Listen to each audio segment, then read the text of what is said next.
Hey guys, welcome back. I hope you are having an amazing day. Let's get right into the stories. The first one is a pro-revenge story. So a couple years back, my buddy Dave and I had this routine where we'd help each other with the spring yard work. This meant cutting down dead trees, tilling the garden plots, and tackling those weed-infested lawns. You know how it goes. I was up first for the big cleanup, so the Friday before, I got everything prepped. Sharpening blades, mixing gas, and two-cycle oil for the equipment. The whole 9 yards. Knocked off pretty late that night, but left things ready to roll for Saturday morning. Dave shows up at 8 a.m. sharp with coffee and donuts. We're kicking it on his truck tailgate, chowing down, when these two jabronis in a rusted-out Chevy Cobalt go chugging by, leaving a smoke trail like a locomotive. Let's call these guys Beavis and Butthead. Dave and I can't help cracking jokes about that poor excuse for a car, probably running on pure oil with how it's smoking. We have a good laugh and dive into the day's work once breakfast wraps up, not thinking much more about Beavis and Butthead's junker. Tools laid out, it's time to grab the gas cans, but they're nowhere to be found. No mixed gas for the two-stroke engines, no plain gas for the mowers, nothing. That's when the light bulb clicks. The reason that Cobalt was belching smoke was that those two morons had swiped my gas cans. I was fuming, let me tell you. Long story short, Dave and I had to make a supply run to reload on gas cans, fuel, and two-cycle oil before we could really get cracking. Still, we powered through my place that weekend, leaving Dave's for the next one. Sure enough, a week or two later, we're over at my wife's grandparents' place for a family dinner. Most folks had left by the evening, and I'm shooting the breeze with my wife's Gramps over a few drinks. Nature calls, so I head to the bathroom, and wouldn't you know it, there's my unmistakable gas can just sitting there. Gramps says Beavis and Butthead left it behind on one of their visits. No questions asked, I tossed that sucker in my truck before we left. Every time I saw that smoke-billowing Cobalt puttering by after that, it just ate at me. So I decided it was payback time. Picked up some gas, diesel, assorted oils, the works, and cooked up a wicked little cocktail that was definitely not car-friendly.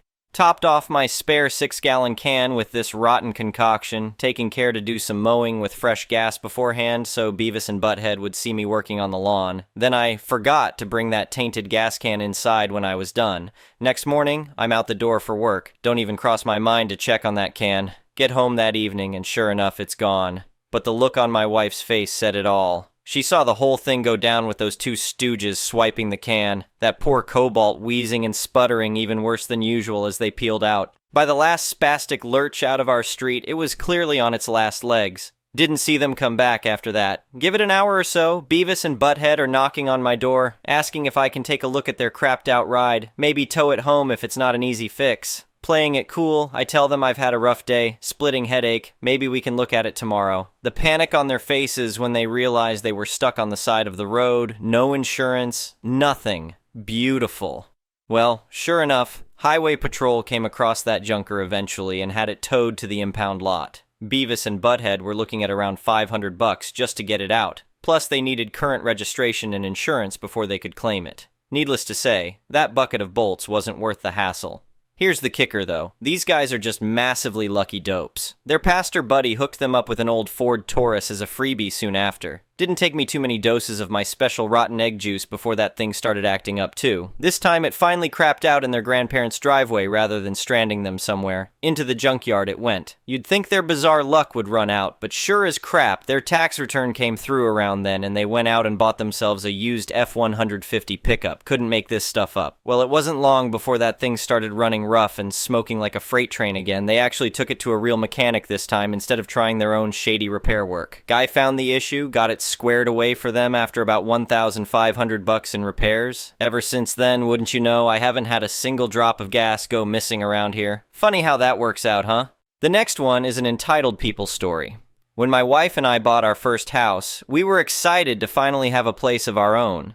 The house was in a nice neighborhood with a homeowners association, so we knew there would be some rules to follow, but we didn't think it would be a big deal. Boy, were we wrong. After moving in, we started getting notices from the homeowner association about minor things like our trash cans being visible from the street on non-pickup days. Annoying, but we made sure to comply. Then came the letter saying we had to paint our front door because the red color wasn't on the approved paint colors list. We gritted our teeth and repainted it. The last straw was when we got a notice saying we had to remove the basketball hoop from our driveway because portable basketball hoops weren't allowed. Now that made me mad. I understood keeping things looking uniform, but a basketball hoop wasn't hurting anyone. I decided to go to the next homeowner association meeting and politely argue my case for why the basketball hoop ban was unreasonable. The homeowner association president, a guy named Hank, who was about 60 years old, patronizingly explained they were trying to maintain property values and that sports equipment in driveways was unsightly. I pointed out that our driveway was pretty much invisible from the street, so it shouldn't impact anyone else's property value. But Hank wasn't hearing it. He said the homeowner association had voted on this measure and I was just going to have to comply. I shook my head and said I wouldn't be removing the basketball hoop since it wasn't harming anything. Hank's face turned red, and he said if I didn't comply, I'd face fines or other legal action. I told Hank he should check with a lawyer first, since I don't think he can tell me what I can and can't have on my own private property. A week later, I was shooting hoops with my son when a police car pulled up. An officer got out and informed me he was there to investigate a complaint about an unauthorized roadblock on my property. I was completely puzzled and explained it was just my driveway with a basketball hoop. That's when the officer told me Hank had filed a complaint saying I was illegally blocking a public road. I was floored. This guy was so on a power trip that he tried to claim my private driveway was a public road just so he could get me in trouble for not removing my basketball hoop. I showed the officer my property line and proved the driveway was on my private property. The officer was really apologetic. He said he'd have to notify Hank that falsely reporting a public roadblock was against the law. A few days later, I got a letter from a lawyer representing the homeowner association stating I had to remove my basketball hoop due to homeowner association rules against unsightly structures. But it didn't mention anything about my driveway or a public roadblock. I decided two could play at the lawyer game, so I had my own real estate attorney send a strongly worded letter to the homeowner association lawyer and board members. It explained that my driveway was private property and any attempt to claim otherwise was fraudulent and illegal. And it restated I had no plans to remove the basketball hoop. Shortly after, I was contacted by a different lawyer who apologized profusely on behalf of the homeowner association. They said Hank had been removed as president, and they regretted the basketball hoop misunderstanding. I let them know I was planning legal action against Hank personally for falsifying a police report.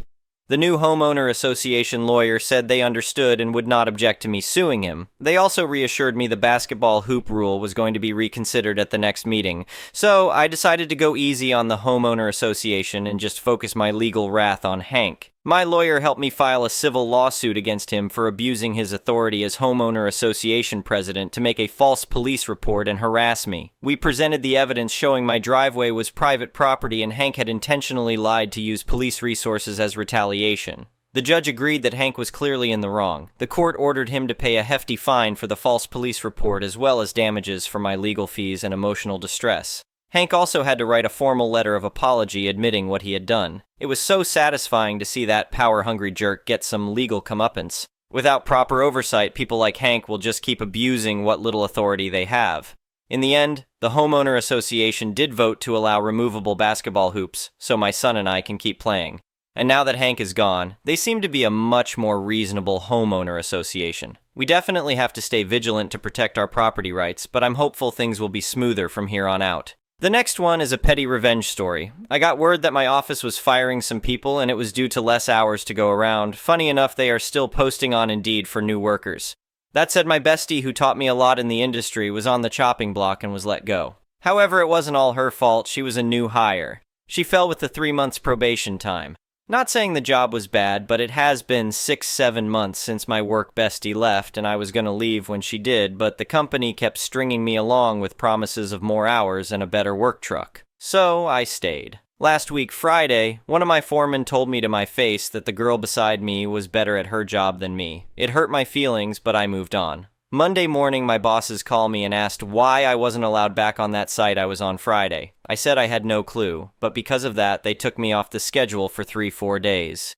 Days off I didn't ask for. They also punished me for a contract that ended a month ago due to me doing something someone senior than me told me to do, which is not relevant to the story. They lacked the communication to tell me I was suspended. So, I called a friend from an old company yesterday and asked if he was busy with work and he told me he was. I moved over to his company. While I did that, I called my other job and told them I quit. They gave me some runaround answer and demanded I come in and work for them on Thursday when I wasn't on the schedule. In fact, they tried to tell me I was scheduled all week, but they canceled my shifts before they started, which baffled me. I said no, that I thought they were suspending me since I had all these days off. I proceeded to tell them I had received an offer and I took it, and I would like somebody to pick up my work truck, since they were so accommodating to me to not tell me about me being suspended. They told me to take time out of my personal day to drive to the office and drop it off. Now I know they are a good company, but their business practices are the craps. To send a message that they stink, I took 6 black ice little air fresher trees and I stink bombed the work truck. I put one in the rearview mirror to at least say there was one in there to make it smell nice, but it's the other 5 they will be looking for. That's what will make it stink for a long time to come. I know they switch the trucks often, so that beast will be making some poor bastard's eyes water for months on end. To me, the black ice smell gives me a headache. I will let you know if my plan works out. My bestie still keeps tabs on people over there, so I won't be surprised of how well this turns out.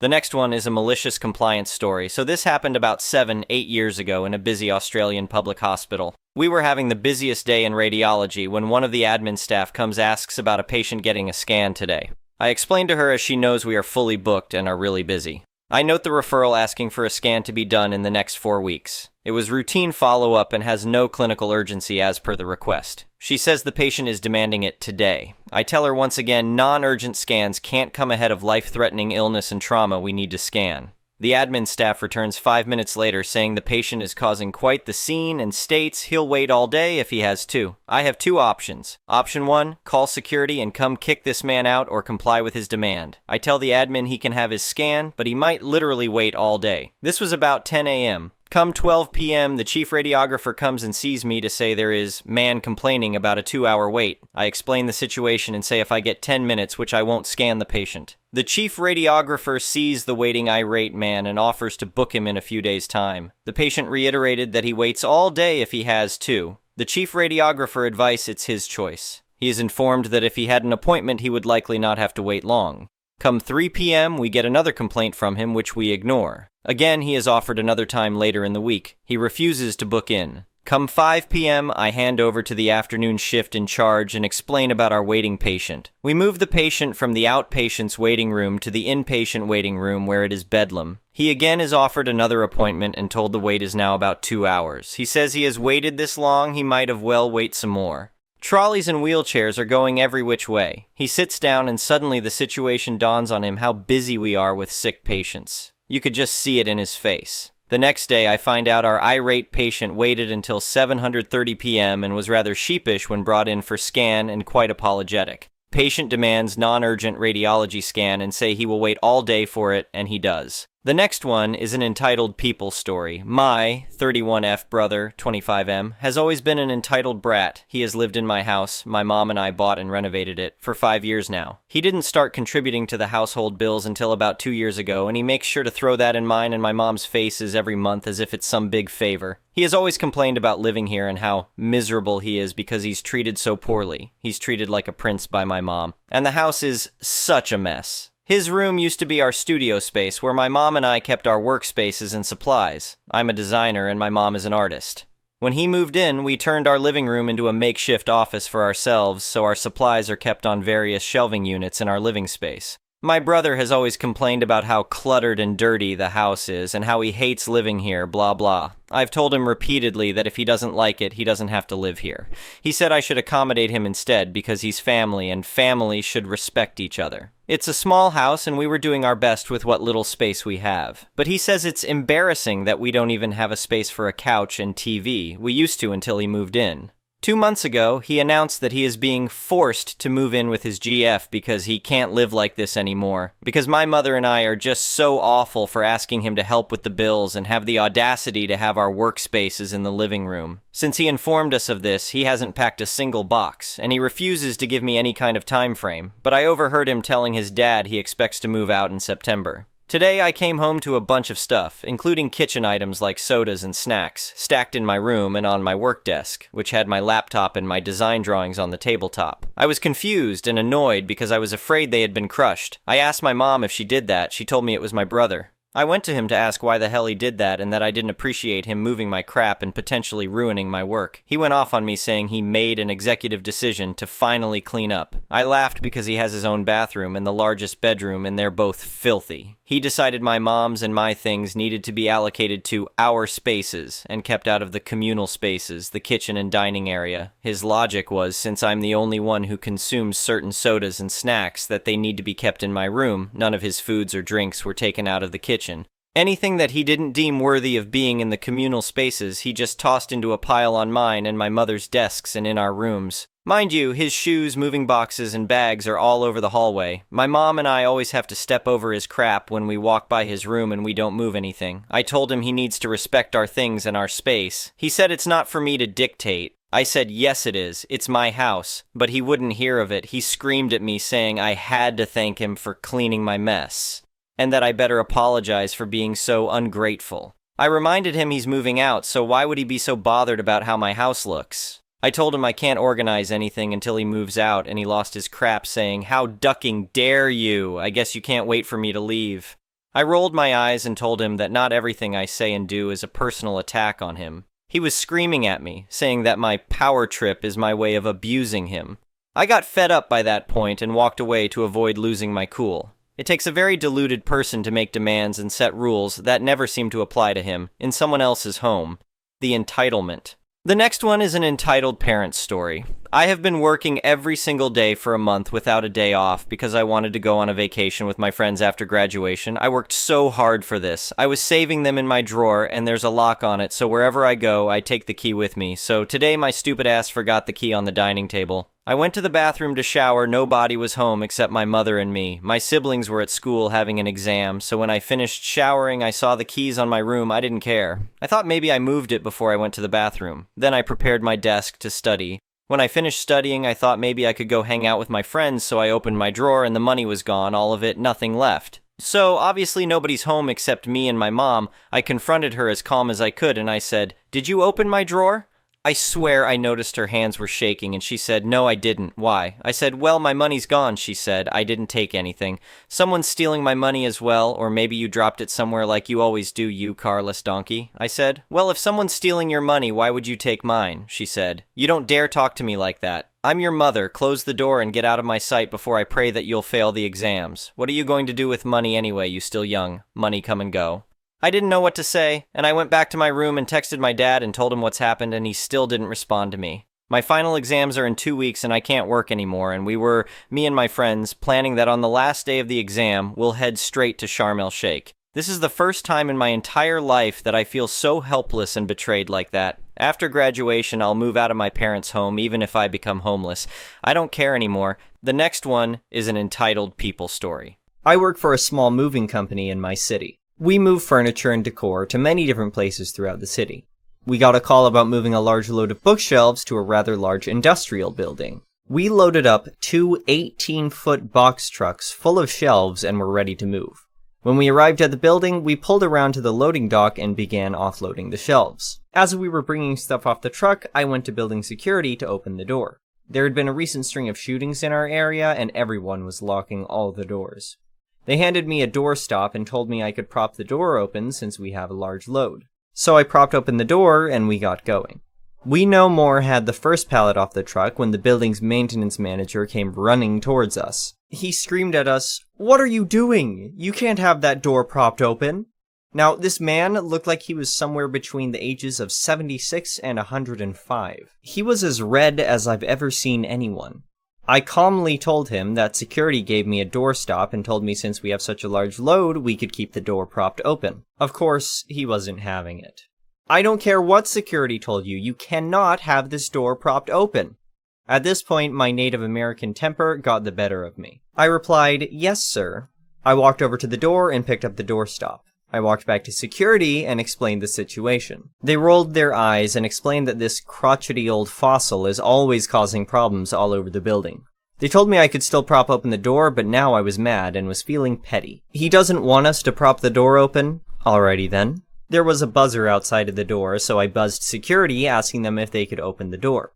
Well, guess whose office was right by said door, and thus guess who security called to open the door and let us in? That's right, Fossil Man that was 2 days older than dirt. He opened the door and let us in. We made our delivery and came back to grab another pallet. I again buzzed security and they again asked Fossil Man to let us in. This happened twice more before he stopped me and said, "You know, if you wanted to keep that door open, you can, since you have such a big load." I replied with the biggest smile on my face, "Oh no, sir, this door cannot be propped open. I wouldn't want to upset anyone by doing that." He looked at me with a look on his face that was somewhere between murderous and the realization that he had made a huge mistake. 18 pallets later, we had the load delivered. And every single time, guess who had to let us in? It took us a little over 2 hours to get everything finished. The last pallet we delivered, I poked my head into Fossil Man's office and said, "Thank you so much for your help." I'm pretty sure he popped a blood vessel. The next story is titled, FHOA Gets Harassed by HOA I'm Not a Part of, and have refused to join. So, I purchased my property in a quasi-non-voluntary HOA enforced sale. I cleared the liens, which were disclosed prior to my purchase, and have been fixing up the property. I'm currently living in an RV I have parked in the front yard. I have it up on concrete blocks. Totally in violation of the HOA, but I'm not a member. The interior of the house is not livable. Pretty bad hoarding situation, and I have a standing order with the trash company to have a 10-yard bin that gets swapped out every Friday. I predict another 2 to 3 months until that service can be cancelled. The dumpster every week is on top of bags of clothing that goes to Goodwill and all the crap I put up on Craigslist and eBay for sale. Plus, I have enough shampoo and conditioner to keep my hair silky smooth and smelling of springtime for the next 50 years. The HOA has been harassing me to join. I thought we settled the argument, but screw them. They also attempted to have my RV towed off my front yard. Fortunately, I had already made efforts to prevent it from being towed. Namely, I called the towing company the HOA had a contract with, and my lawyer explained the situation. They also started sending me fines in the mail, and I'm adding them to the harassment file. Not being dumb enough to be sued, the towing company agreed that they wouldn't tow any vehicle from any space that could be defined as 123 Oak Street without my direct authorization, including but not limited to the driveway, garage, front yard, or street in front of 123 Oak Street. We also saw a way for them to profit from the situation. This is my pro-revenge on them. We have a standing deal that they can drive the tow truck to my house, then they knock on my door and ask if I called the tow. If I say no, they charge the HOA for wasting their time. And if I don't answer, they can still charge the HOA for wasting their time. The towing company hit them for about $500 before they caught on to the deal that they made with me. Some good news, I've successfully gotten into the bathroom and cleaned out all the children's clothing and decades-old pizza boxes and bags of onion peels. So after a great deal of elbow grease, I might actually be able to shower in my house soon. The next story is titled Neighbor War. My neighbors, both him and her, have whined about a lot of little things over the last 8 years. Bad enough that they are the only reason we would move away. We have considered it many times. Early this summer, they asked if they could heighten our shared fence from 7 feet to 9 feet. They offered to pay, but we said no, and then didn't hear anything for a few months. Then in early fall, they asked again and offered to pay again. I said no again. Then they came back with, "You don't complain about our fence, and we won't complain about your shed being too close to the other neighbor's fence." So I said, "Give me the weekend to think about it." I then spent the weekend moving my shed exactly 10 inches farther away from the fence so it complied with city bylaws, and we haven't talked since. Not about the fence, not about anything. It's been 4 months. Super petty, but I am quite proud of this. The next story is titled, My Entitled Boss Almost Killed Me and Got Himself Arrested and Fired? I'm allergic to hand sanitizer, alcoholic wipes, generally anything that has alcohol-based products. I even bring my own soap because I can have a reaction to some soaps. I can't even drink the stuff without my lips swelling. My old boss was my cousin, so when COVID hit, I didn't really have a problem until my cousin got promoted and got transferred to a new office.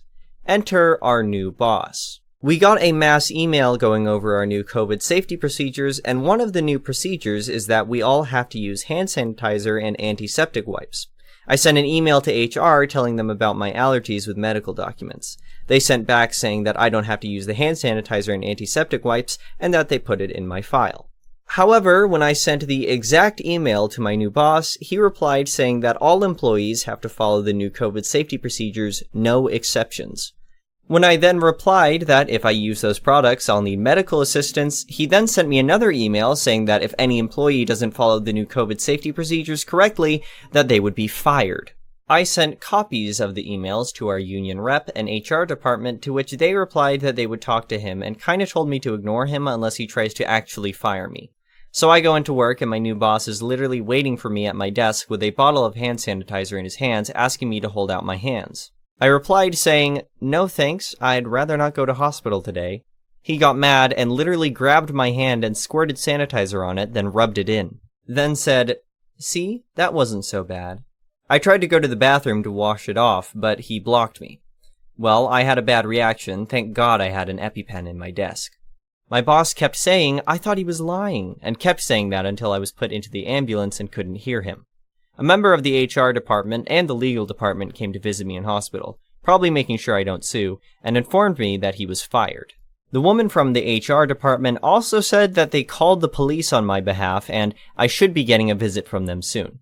I can't talk about that as it's an ongoing investigation.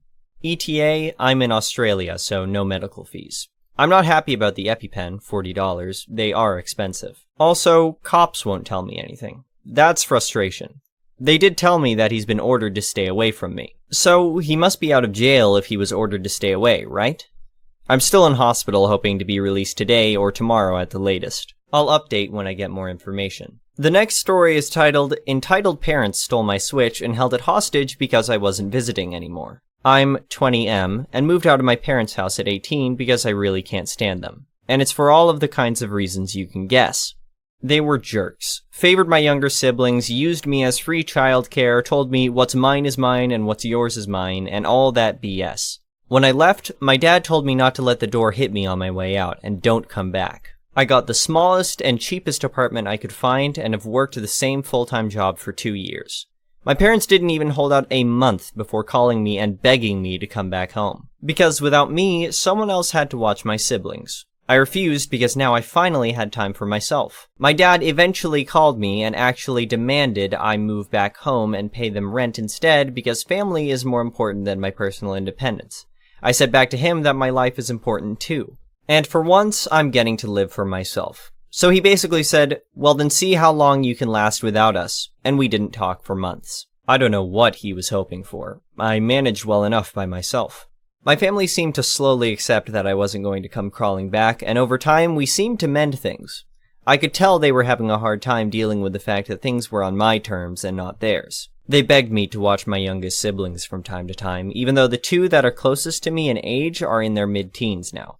But my parents don't want to put babysitting on them any more than they have to, which is hypocritical of them since they try to put it on me as much as possible. And yes, I have called them out on that. They responded with gaslighting and more months of silence yet again.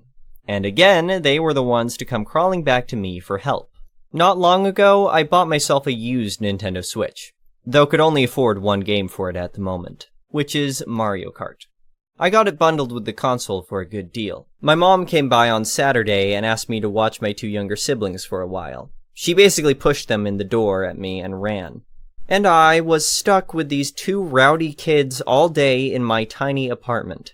My mom didn't come back until after 9 p.m. And that was because I called her and made her come get the kids. And she really didn't like that I cut her fun time short.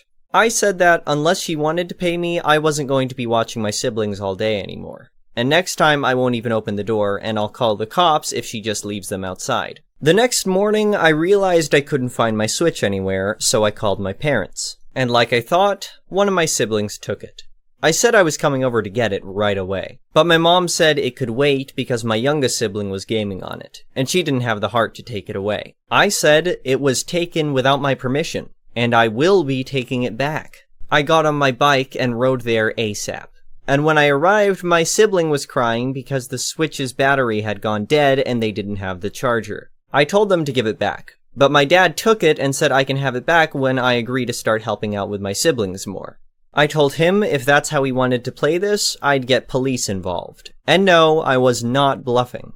He dug his heels in and insisted I wouldn't do it. Until I pulled my phone out and started dialing. My mom yelled, "Wait!" and hurriedly took my Switch back from my dad. He called her a traitor and demanded she return it to him instead of me. But she said it wasn't worth having police called on them. Before leaving, I told them if this ever happens again, I'd be calling the police first. And if they want a Switch for my siblings so bad, they can get their own. My dad yelled that I can't disrespect him like that. And I countered that, even though I'm an adult, he's not bothered to ever show an ounce of respect to me, and I'd had enough. Then I walked out with him yelling at me to come back and face him.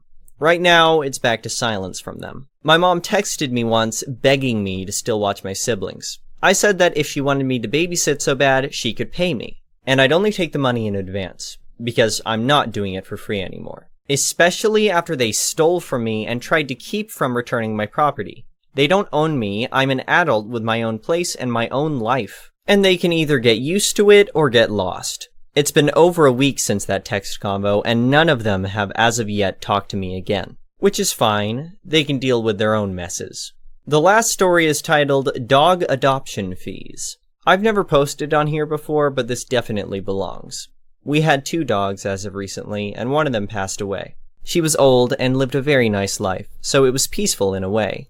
She had medical issues, so I'm glad she passed around the family she loved. She was larger, a golden mix, and our other dog is much smaller, so we decided to donate her stuff on Craigslist to someone who might be looking for a dog or already had one that needed supplies. I'm talking a high-quality bed, crate, all of her food, toys, etc. All for free. We got a response from a couple who initially seemed nice. They came over to get the stuff. They demanded that we also front the adoption fee for a dog they wanted because we were giving them this stuff, as if they expected it since we were giving them the supplies for a dog. My wife and I told them to kindly duck off. Drove this afternoon to a shelter instead and gave them everything we had. The next one is an entitled people story. Background: airline captain commuting to work, purchased a full-fare first-class ticket to get there. Lived in Atlanta at the time, domiciled in Houston, and commuted. Normally you could get a jump seat in the cockpit, but on this auspicious day, that was already taken. Pass riding wasn't an option because there were no seats in coach and only one in first. Pass riders can be bumped for fare-paying passengers, and I needed to get to work, so I plunked down my credit card and bought the last seat in first. Boarding has occurred, and I am peacefully in my seat, waiting for pushback. Cast of characters: me, commuting pilot; EW, entitled woman; FA, flight attendant; CPT, captain of the flight I'm on; EW, you are sitting in my seat. You'll need to move right now. Me, checks boarding pass. Nope, this is my seat. Not gonna happen. Sorry. EW, you're an employee. You're sitting in my seat. Move now. Me, may I see your boarding pass? Clearly there's been some mistake.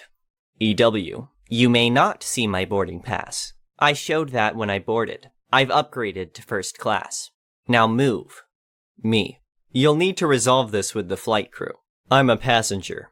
EW stomps off, resembling an irritated Dolores Umbridge, and returns with FA. FA, good morning, Captain. May I see your boarding pass? Me, sure thing. Shows boarding pass.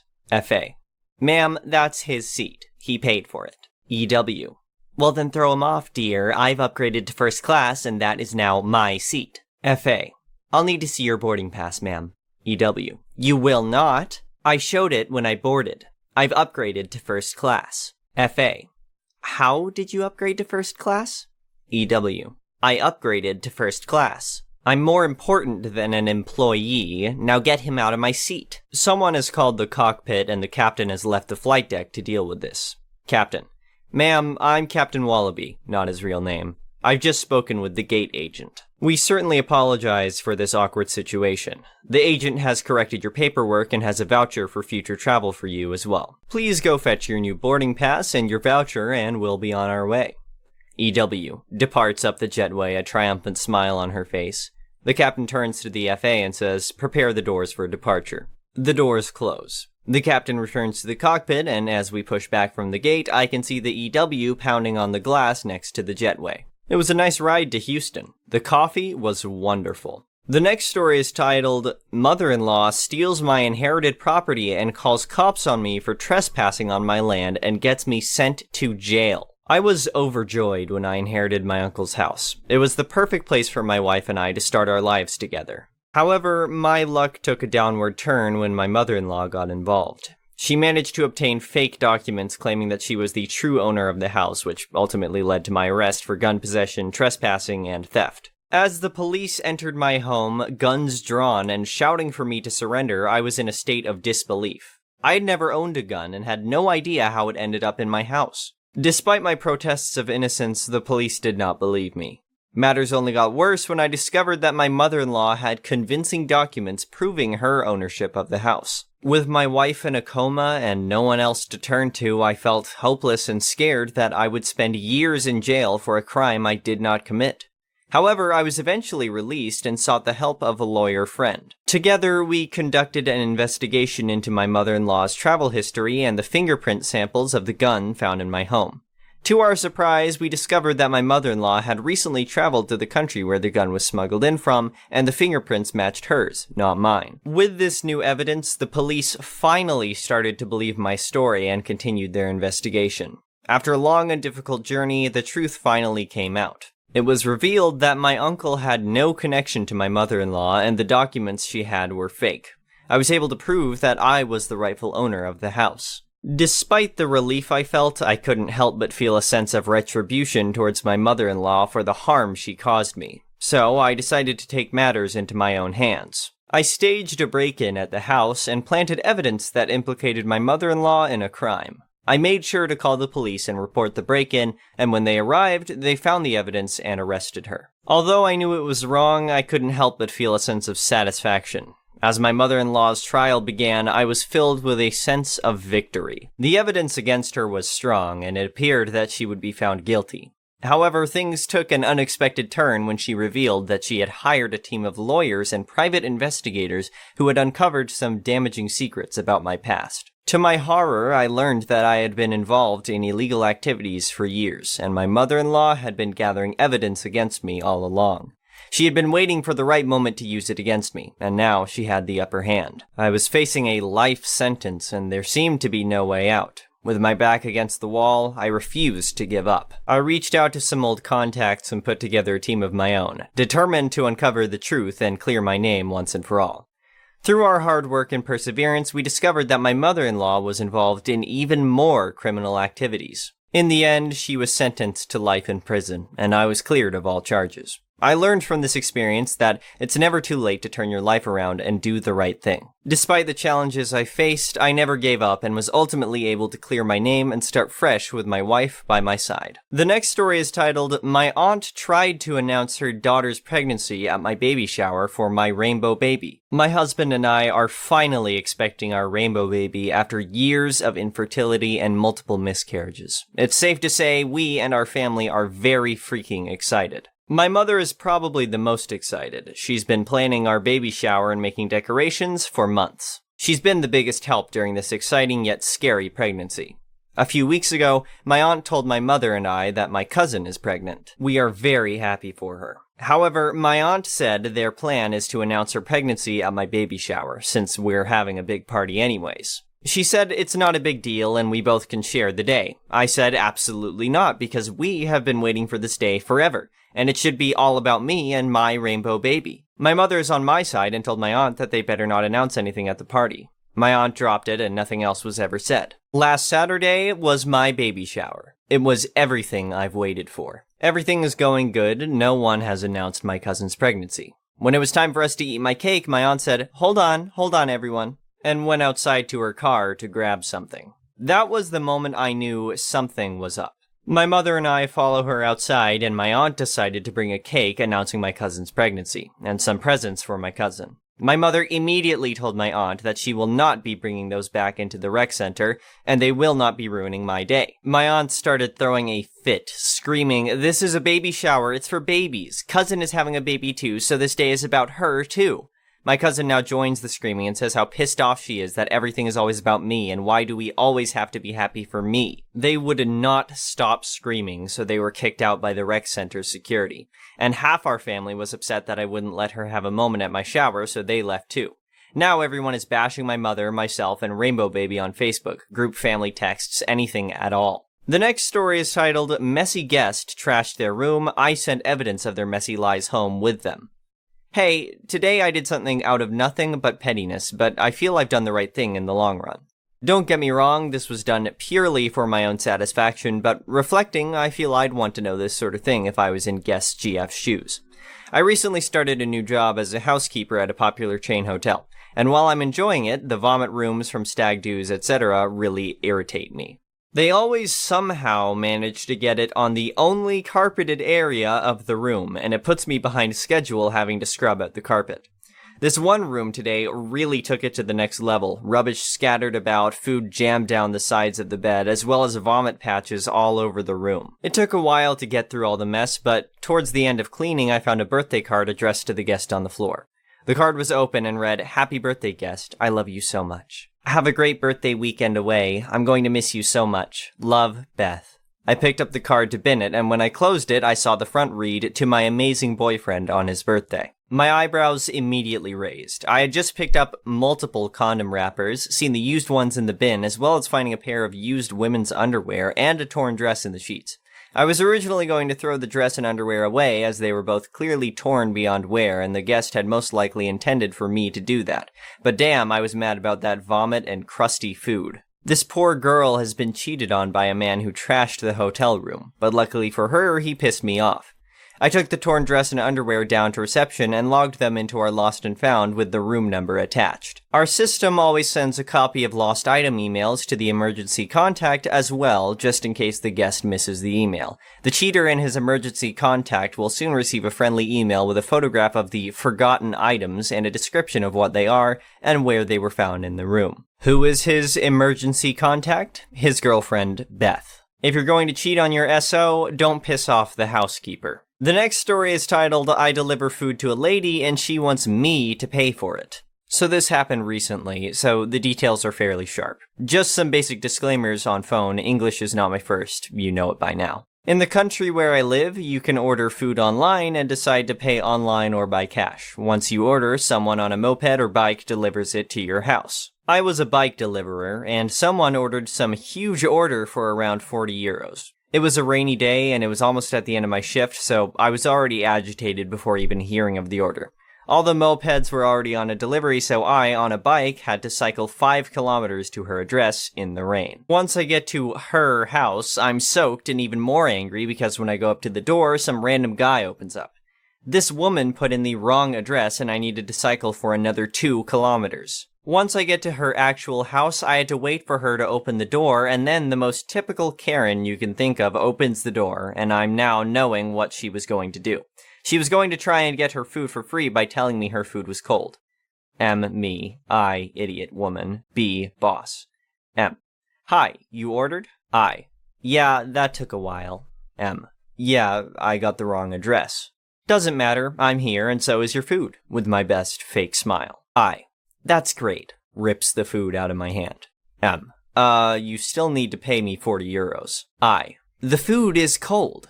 M. Of course, it's raining and you made me go to the wrong address. I. That's not my problem. M. It sorta is. I. Well? M. Well, what? I. Are you going to give me new warm food? M. I can't just make warm food in front of your house. I. You better find a way or I'm going to call your boss. I've actually been on the phone with my boss the whole time. He's a ducking legend. He drinks beers with me and knows I'm low on money, so he always finds a way to put in more hours than I worked. I had earplugs in, wasn't being that rude. Go ahead. He'll gladly tell you that I can't make food in front of your house and that you need to wait for a long time for your food. I. But I want my food now. M.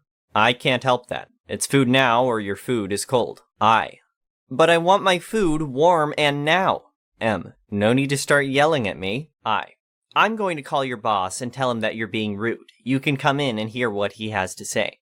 I gladly step into the house to avoid the rain because it was still raining and there was no roof above the house. I put her phone on speakers. B. Hello, boss here. What can I do for you? I. Yeah, hello. I have a very rude delivery guy. B. Could you tell me your address? She tells her own address. B. I don't have an order at that address. M. She put the wrong address. It's under Tell's address where the order was placed. B. Yeah, I see it now. That is 2 kilometers away. I. Yeah, but the food is cold. B. That doesn't surprise me. I. So? B. So? I. Where is my warm food? B. That needs to be made. I. How long will that take? B. About 40 minutes. It's really busy. I. But I want my food now. B. Can't do that, miss. M. Sorry, miss, but you're gonna have to wait. I. Boss, he also forced entry into my house? M.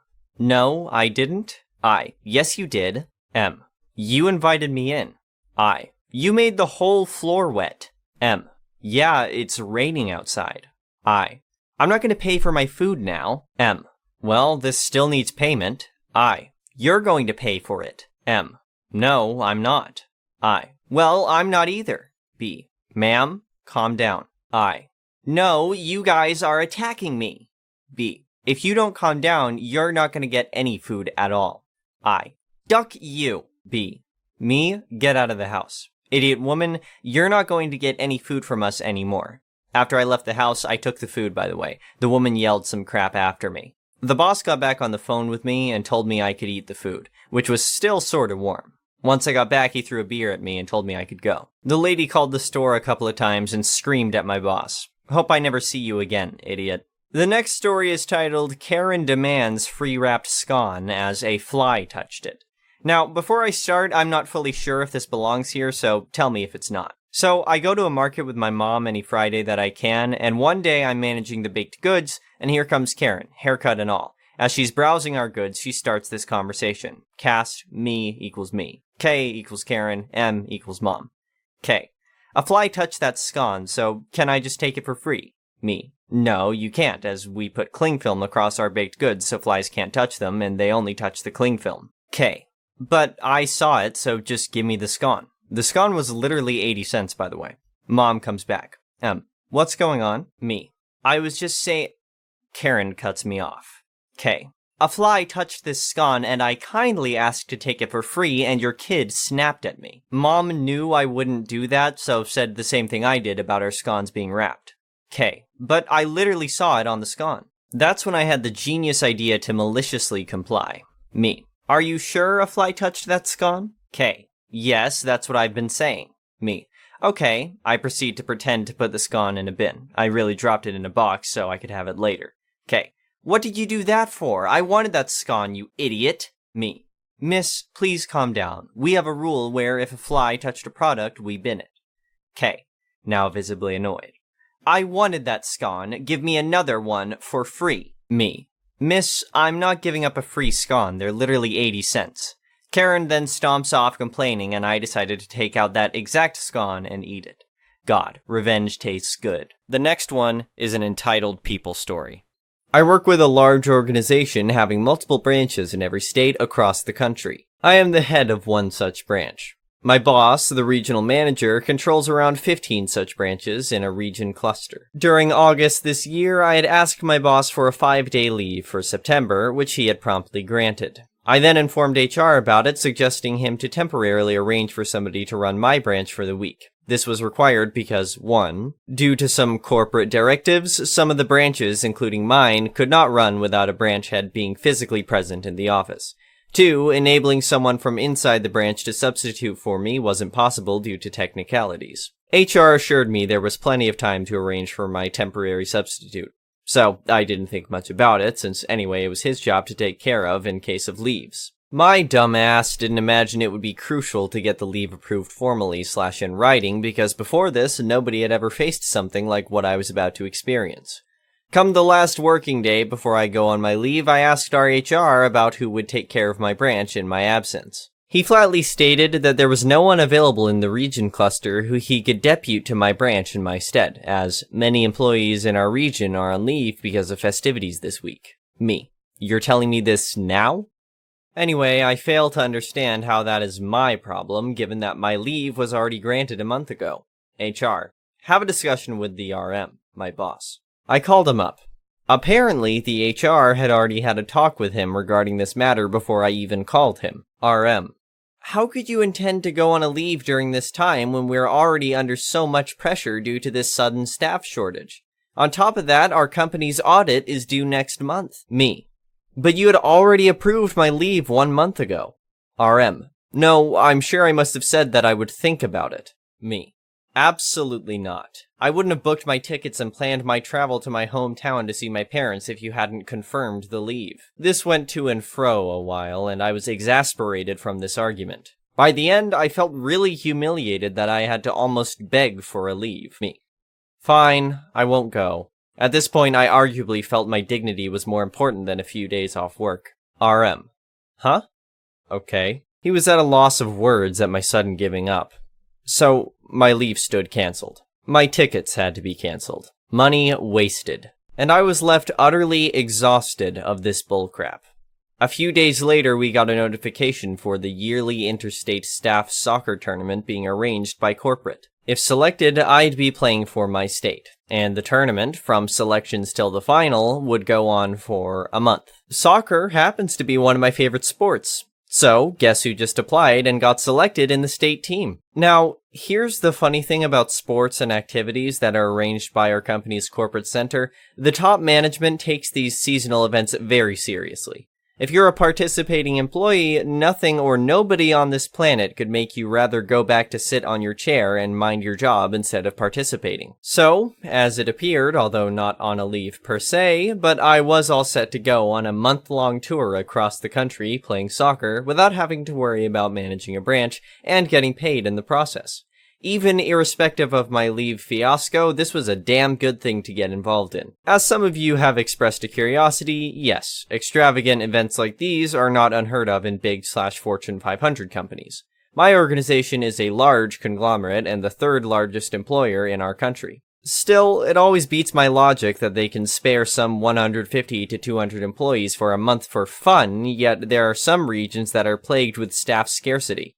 My boss's office was eventually informed about my participation in the event and was advised to excuse the participant from his duties till the tournament was over. The day before leaving, I drove down to the RM's office to formally inform him, from my end, about my competing in the event and my ensuing month-long absence that is to be expected. He looked expressionless and just feebly asked me, "Why did you really participate?" Me. "Well, you see, had I happened to be at my hometown on a short leave this week, I wouldn't have been able to participate in the tournament at all, or even try for the selections. Sad I couldn't go on that leave." The defeated look on his face was priceless. The next story is titled, "Neighbors Constantly Trespass and Steal on My Property. Report me to HOA for installing electric fence." It all started when I was a young and carefree single professional, working hard and enjoying the fruits of my labor. However, my life took a dramatic turn when I landed a fantastic job and moved into a seemingly perfect gated community. Little did I know that the neighborhood was governed by an HOA, Homeowners Association. I was unaware of the strict rules and regulations, fines for violating community rules, and even instances of corruption that came with living in an HOA neighborhood. One day, I adopted a friendly boxer from the animal shelter who quickly became my constant companion. We would go on walks and play in the park, but one day I forgot to bring him inside before going to work. I received a notification that he was wandering down the street and quickly headed over to check on him. To my horror, I found that my front gate was open, my mailbox was empty, and my beloved light brown rocking chair was missing. I was determined to find out who was responsible for the theft and bring them to justice. My neighbor informed me that she had seen a suspicious family moving a white rocking chair into their house, so I placed a security camera on my porch and started leaving tempting items outside my front door. And it worked! I was able to capture the family on video, stealing my belongings. I approached my neighbors and shared my findings with them. Together, we began gathering evidence against the corrupt family and the HOA. We were determined to follow all the rules and regulations so they wouldn't suspect a thing. And finally, the day of reckoning arrived. We called a neighborhood meeting and presented our evidence to the HOA board. To our surprise, the HOA president was involved in the corrupt scheme and was caught red-handed. The family was banned from the neighborhood and the HOA board was disbanded. This experience was a turning point in my life. It taught me the importance of doing thorough research and being aware of the challenges that come with living in an HOA neighborhood. It also taught me the power of persistence and teamwork. I learned that standing up for what is right and speaking out against injustice is a powerful thing. The journey was not easy, but it was worth it. Years passed, and I eventually got married, had children, and started my own business. But that experience remained a pivotal moment in my life and one that I would never forget. It taught me that even in the face of adversity, with determination and unity, we can achieve great things. The next story is titled, "Entitled Airline Passenger Tried Helping Themselves to My Upgraded Seat." I used to fly for work, a lot. I have so many entitled people stories, it stopped surprising me to run into the behavior. This is one such story. Cast. Me, myself, and I equals me. EP equals entitled person. FA equals flight attendant. Being someone that used to fly a lot, I constantly was upgraded to business class, first class, or simply just upgraded seats using miles. Since this was a connection for me, I arrived and boarded later than most of the plane. As soon as I walked into the plane, I saw someone was sitting in my seat since I had been upgraded. Now, if you fly enough, someone sitting in your seat is not an uncommon occurrence. Me. Excuse me, I believe you're in my seat. EP. Does not even bother looking up at me, waves his hand dismissively at me and said, let's just switch seats so I can sit beside my wife. Me. Sure. What is your seat? EP. Snickerdoodle. Now, I don't remember exactly what seat number he said, but it was the last row of the airplane. Aisle seat. Right by the bathroom. Yes, I have had to fly in those seats in the past. Remember, my assigned seat was in the first class/business class section. Now, I have switched seats with people innumerable times in my life without a second thought. Even first class seats. The look of someone getting to unexpectedly ride first class is priceless. But the way this guy was behaving and what he was expecting, this was not one of those times. Me. No. I'm just gonna sit in my assigned seat. Now, he finally looked at me. EP. Well, I want to sit by my wife, so I'm not moving. Me. Well, if you want to sit by your wife, I'm sure whomever is sitting way back there would be more than happy to switch seats way up here so you can sit back there with your wife. He didn't like that at all, for what could he really say at that point without sounding like a jerk? He just stared at me. Me, now annoyed. Move. EP. I am not moving. Ding. Darn right I pushed the call button. FA. Yes, sir, how may I help? I hand her my ticket and say that he's sitting in my seat. She asks for his ticket, checks both tickets, sees his seat number, and, in my mind at least, gave him a look of, seriously? FA. Sir, you need to sit in your assigned seat. EP. I want to sit beside my wife. Well, I wasn't missing a beat and parroted my original statement about me being sure whomever was sitting back there beside him would be more than happy to switch seats and sit up here. Boy oh boy, that obviously made him angry. FA looks at EP's wife and says, Ma'am, would you like to switch seats so you can sit by your husband? EP's wife. No. FA continues in that all too familiar flight attendant voice that lets you know you have no choice. Well, sir, you have to sit in your assigned seat, so please gather your things. What a sad and pathetic sight it was seeing this grown man act like a baby, gather his things, and then sulk towards the back of the plane. Yes. His wife sat beside me that flight and didn't join her husband in the back of the plane. No, we didn't talk to or look at each other even once, which was perfectly fine with me. Imagine dismissively expecting someone to give up their first class/business class seat to sit in the very last row of the airplane by the bathroom. The next story is titled, EM tries to force me to leave the park because she is convinced my little sister is actually my daughter. There's a 10.5-year age gap between me and my little sister. When I was a teen, I often used to take her to the local park to give my mom a break or give her time to get some housework done, etc. At the time this story happened, I was 15. It was Wimbledon season, so my mom asked me to take my sister to the park for a few hours so she could watch it in peace. She gave me some money so we could get some fish and chips in town and some ice cream at the park. There was usually an ice cream van there. So we got some fish and chips, went to the beach for a bit to buy Mom extra time, and then we headed to the park. As we approached the park gate, this EM who was dragging along her child glared at me. EM. You should be ashamed. I look around, but there was nobody else she could have been talking to. Dumbfounded, I blankly pointed to myself, as if to affirm she was talking to me. EM. Girls these days are such sluts, opening their legs to anyone who asks. Who got you knocked up? Or let me guess, you don't know? I stared blankly at her for a minute. Me.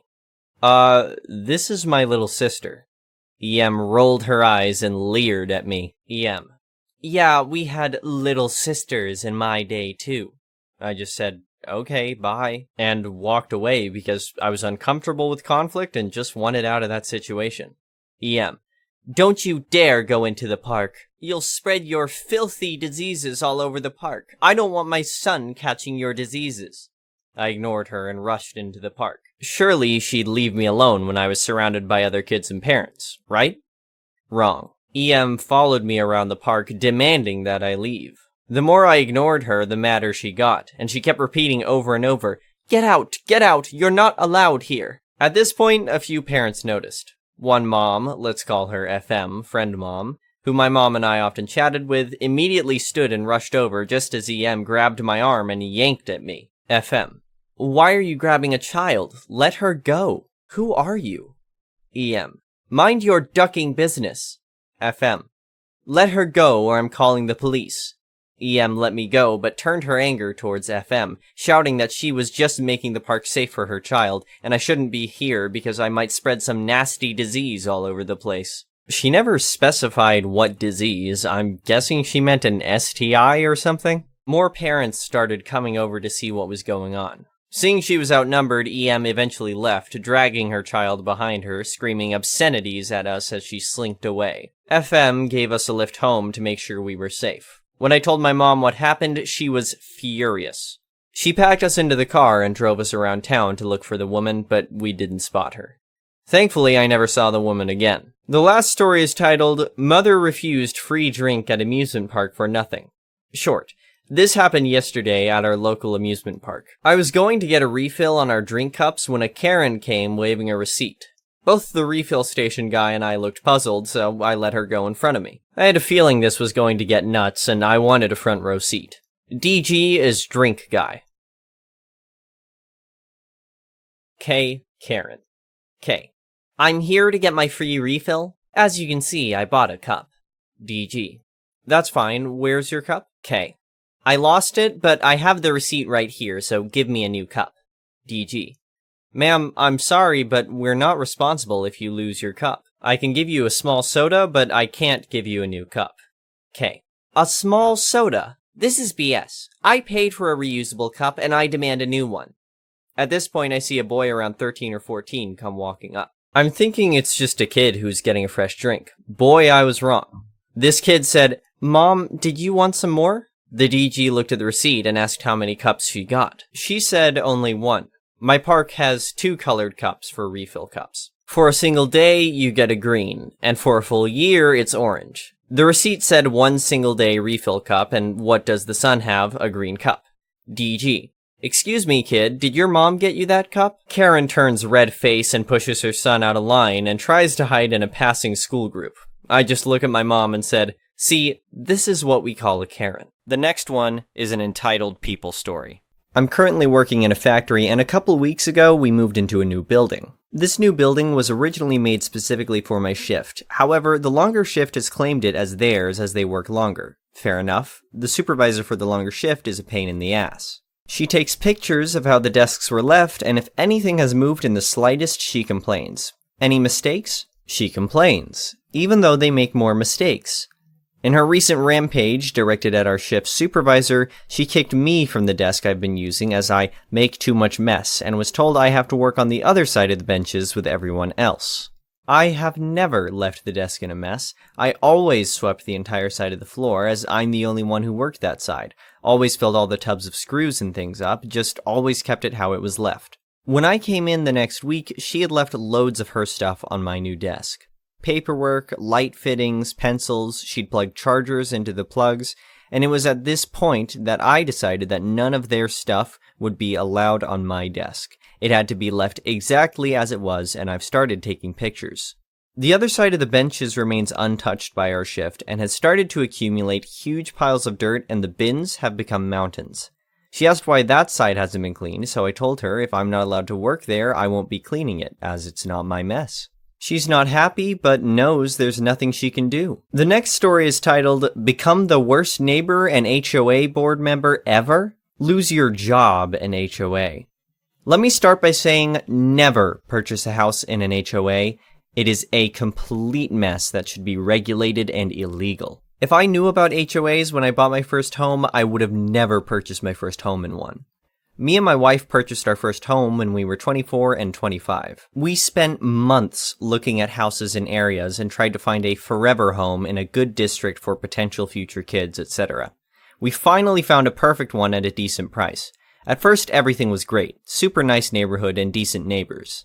Well, a few months after buying the house, we rented an RV to go on a trip and parked it in the driveway for the 3 days leading up to the trip to pack it and for me to learn how half the things in it worked.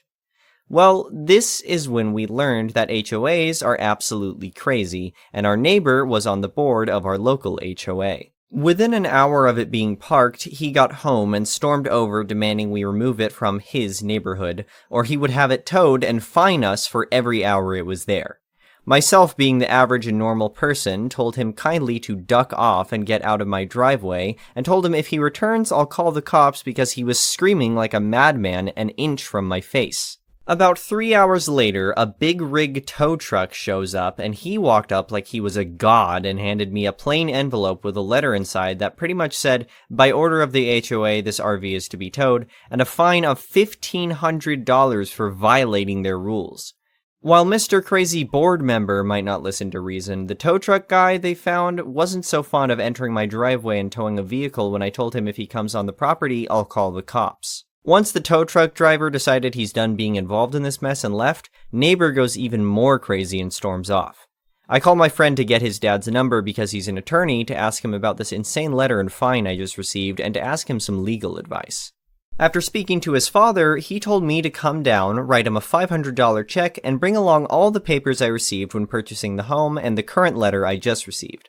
The next day, he had a very friendly letter sent to my neighbor and the HOA board, basically telling my neighbor to duck himself in legal terms and to leave us and our property alone. I then continued to receive fines of $1,500 a day in plain envelopes not postmarked stuffed into my mailbox that I then turned over to my friend's father, and each time he sent another set of letters and contacted USPS to report the incidents. Turns out putting mail into people's mailbox is a crime. Who knew? Well, we decided to go on our week-long trip across the state and mildly forget about it all. Kind of upset I had to spend $500 to have an attorney send letters, but that's what they do. Fast forward to us returning from the trip and the RV back in our driveway for 2 days so we can unload/clean, then return it. Again, each day, more envelopes stuffed into our mailbox and more visits to our attorney and more letters sent and more incidents reported to USPS. Well, here's where the fun really begins. Turns out Mr. Crazy finally gives me a summons to appear before the board. My attorney said this is crazy illegal because what they've done is use what looks like an actual legal document improperly to summon me to the board. Another $500 to the attorney, and we wait for the date they made, a Tuesday at 10 a.m. They attempt to keep my attorney out of the room on some board privacy rule, but quickly shut the hell up when he begins going over their own rules that they are violating to them. Deep in this HOA book, there are some very nicely worded rules and stuff outlining about what makes board members ineligible and how they cannot serve if they commit certain infractions. Well, guess what Mr. Crazy Neighbor has done? Committed several of them, all documented. Also, the cherry on top is that if 51% of the HOA members vote to dissolve the HOA, it all goes away. Well, it happens my wife worked part-time from home during this mess and had all the free time in the world to begin a disband the HOA campaign. Over the course of the next 2 months, she went around and really began to get to know our neighborhood really well. Turns out a lot of people dislike the HOA and the power-hungry seniors who act like dictators that run it. The HOA attempted to stall everything by holding no meetings, another HOA violation, and began their own campaign trying to change HOA rules to keep from being ousted, and a fairly racist flyer and letter to everyone explaining the dangers of not having an HOA and all the bad people, blacks and Mexicans, that will move in and take over/sell drugs, etc. That our houses would become much less valuable and everything else they could try. Turns out it's extremely fun to use someone's own rules against them. The neighborhood even started a fund that paid us back what it cost us to get the attorney started and the continued costs he had. A few weeks after their failed fear campaign and being forced to hold a meeting, a vote was called by using their own rules. The HOA was no more, and all remaining funds were to be dispersed back to the homeowners and members equally. This never happened. Turns out somehow the HOA used all their funds in the course of the last 2 months. About half the former board members sold their homes and moved, including Mr. Crazy Neighbor. I've spent 3 hours trying to find old news articles because it was reported on mostly due to the racist letters by the HOA. but it was too long ago to find anything. Moral of the whole mess, don't buy a home in an HOA, and if you do, plan to hire an attorney. The last story is titled, Vindictive Ex-Wife Illegally Signed Application to Local HOA in My Name. I'll start this off by saying my ex is vindictive as hell. We've been fully divorced since about right before the pandemic started. We sold the house we shared, and I didn't have to pay her alimony because she cheated and we're in an at-fault state. It was messy since D-Day. All of the stereotypes. First the sobbing, and then trickle truth saying, I love you, it was just one time, okay, it was 2 years. And then the gaslighting followed by, I'm going to take you for everything, before packing her crap and walking out. I feel like I never really knew the woman my ex was in all the time we were together. We were married 5 years and together for 7. And in 2 of those 5 married years, she had affairs with 3 other men. The final one being a foreign businessman of some sort from what I could find out. Yes, I got tested for STDs and was thankfully negative. Yes, she got pregnant by the final AP, and no, I didn't sign the birth certificate because I found out about all affairs before the baby was born thanks to a call from the first AP. My ex tried to go full scorched earth on me. But since we live in and were married in an at-fault state, she lost. We didn't pay equally into our house, and the equity was divided 70-30. So, I got a pretty good cash payout when I sold our marital home to put as a down payment on a different house closer to my job. It's a bit of a downgrade, but suits a single guy in his 30s like me just fine. My ex did show up to my house once, but I refused to let her in. She idioted at me that I'd financially ruined her in the divorce. I said that if she was fully willing to do that to me first, and the idiot had the audacity to say it should have been my life ducked over and not hers. I laughed so hard and said it was karma. She yelled that she'd sue me for what was rightfully hers. I said if she was going to sue me, then to go ahead and sue me. It'd end up the same way in court because she has nothing but a false sob story. She was the cheater, not me. I'm no angel, but I didn't do anything to her, and she was the one who ruined our marriage. She then said she'd tell everyone she could that I abused her. I said I'd sue her for defamation if she did, and I was recording our interaction and had those words saved to my phone. She went wide-eyed and her jaw dropped. The look people are calling the surprised Pikachu face. Then I asked why she was there, if not to just try and make trouble, because she had a new man in her life that knocked her up. She just huffed at me and said he isn't around much and she's stuck in a tiny apartment living off his child support till he comes back. It was immature of me, I know, but I did the bit of playing the world's smallest violin. She yelled at me to go duck myself, and I yelled back that I'd sooner do that than her any time. She raged at me and then got in her car to leave. Haven't seen her since. There is an HOA in my neighborhood, but I was not legally obligated to join it because the last owner of my house was not a member. I made sure of that through a real estate lawyer as well. The HOA had no grounds to force me to join and were not happy about it. The HOA president would show up with forms every week for the first month, demanding I sign them. Then she threatened to take me to court, to which I had to get a C&D sent to her from my lawyer to make her stop that. So, she started harassing me by looking for any infractions she possibly could to report to the city. An inspector came out several times and found nothing wrong. In fact, I offered one of them a burger while grilling, and they graciously accepted. Did I mention the HOA hates barbecues and parties that aren't approved in advance? Well, they do. And I like to grill when the weather is good. And my neighbors actually love me for it because I invite them over.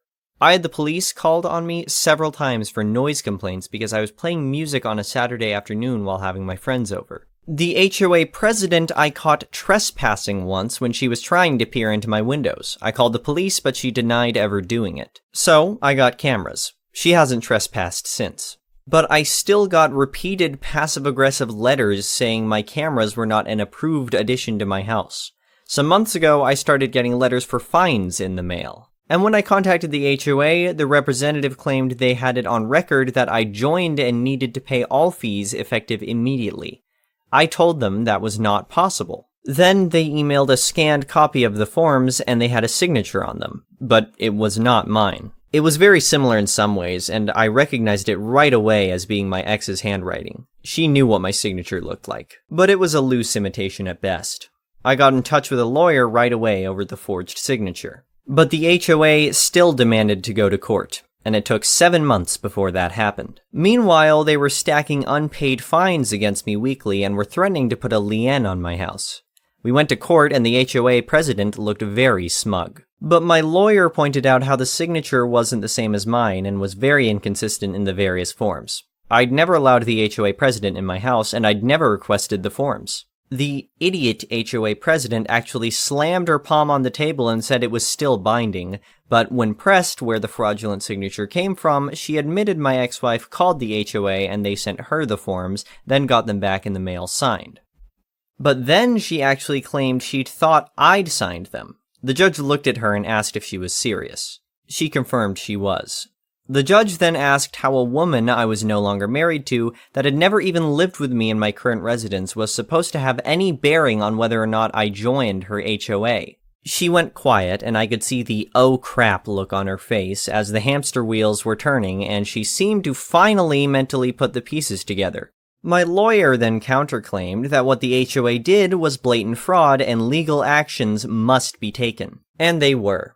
I countersued the HOA for the emotional distress of the harassment I'd gotten since moving in, which I had lots of proof of. That won me about 10 grand after lawyer fees that I decided to put towards my mortgage. The HOA president was removed from her throne. I like to think that she was kicking and screaming. She was also slapped with a hefty fine. I've seen her outside a few times and she always looks at me like I am the devil. The HOA itself had to pay all of my legal fees too. I wanted to go after my ex for forging my signature, but can't because not long after she forged my signature on those forms, she apparently left the country to be with her third AP. She's somewhere in Europe from what I can see of the final posts on her FB before she disappeared. So I can't do anything against her unless she ever returns to the US. So that was a wash. I'm not getting letters from the HOA anymore though, and the new president has promised to keep things completely cordial from now on. I still don't feel like I got much of a win in this though.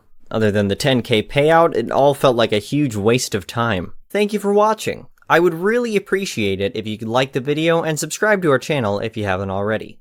We'll see you again tomorrow.